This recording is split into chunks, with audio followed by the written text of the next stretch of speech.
নিহত কেন?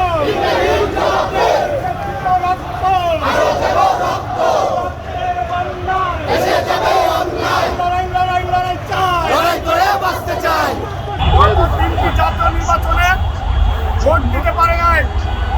তিনটি নির্বাচনে মানুষ ভোটাধিকার বঞ্চিত হওয়ার কারণে এই দেশে ফাঁসিবাদ ঘিরে বসেছিল এবং যদি সুষ্ঠু নিরপেক্ষ নির্বাচন হতো ফ্যাসিস্টরা তো দীর্ঘস্থায়ী হতো না।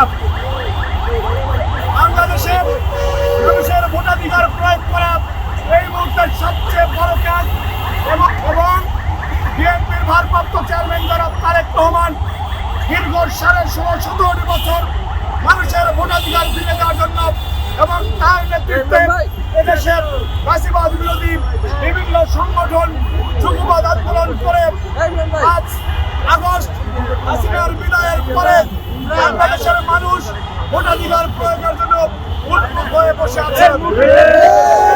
কিন্তু আমরা দেখেছি যে ইতিহাসের পরাজিত শক্তি যারা বাংলাদেশে কখনোই সাধারণ মানুষের ম্যান্ডেট নিয়ে রাজনীতি করতে পারে নাই, সেই ৭১-এর পরাজিত শক্তি জামাত শিবির এবং তাদের এই দেশীয় কিছু দোসর যারা ইসলামের নামে ধর্ম ব্যবসা করে তারা এই দেশের নির্বাচন না হতে দেওয়ার জন্য সবসময় ষড়যন্ত্রে লিপ্ত।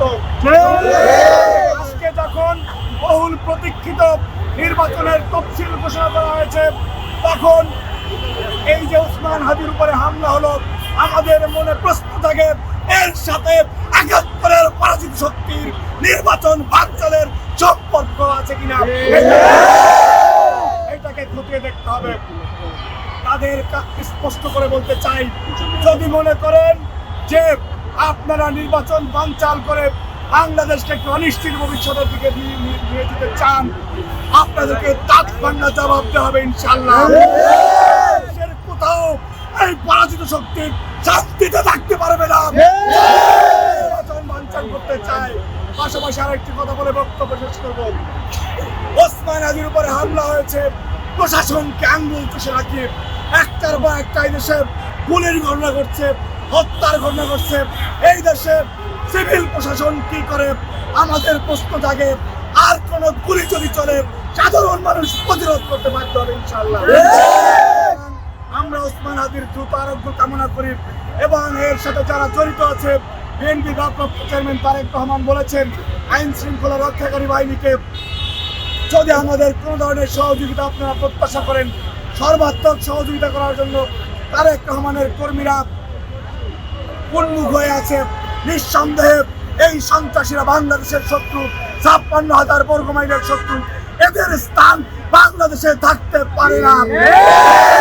আমরা এই সমস্ত সন্ত্রাসীদের বিরুদ্ধে কঠোর প্রতিরোধ করে দেবো ইনশাআল্লাহ।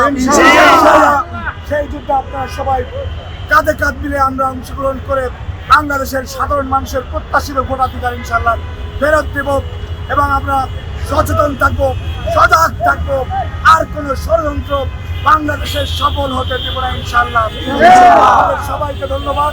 যারা উপস্থিত আছেন কেন্দ্রীয় সংসদ সহ বিভিন্ন ইউনিটের সবাইকে আমার ব্যক্তিগত পক্ষ থেকে আগামী বাংলাদেশের অনিবার্য নেতৃত্ব তারেক রহমানের পক্ষ থেকে আন্তরিক ধন্যবাদ এবং কৃতজ্ঞতা। আল্লাহ হাফেজ। বাংলাদেশ জিন্দাবাদ, জাতীয়তাবাদী ছাত্রদল জিন্দাবাদ, শহীদ রাষ্ট্রপতি জিয়াউর রহমান বীরত্তম অবরোধ, তাপসীন দেশত্ব এবং খালেদা জিন্দাবাদ। আগামী বাংলাদেশের অনিবার্য নেতৃত্ব আর কিছুদিন পরেই ঢাকা ইন্টারন্যাশনাল এয়ারপোর্টে লোকের অগ্রাহ্য হয়ে যাকে বরণ করবে তারেক রহমান জিন্দাবাদ জিন্দাবাদ।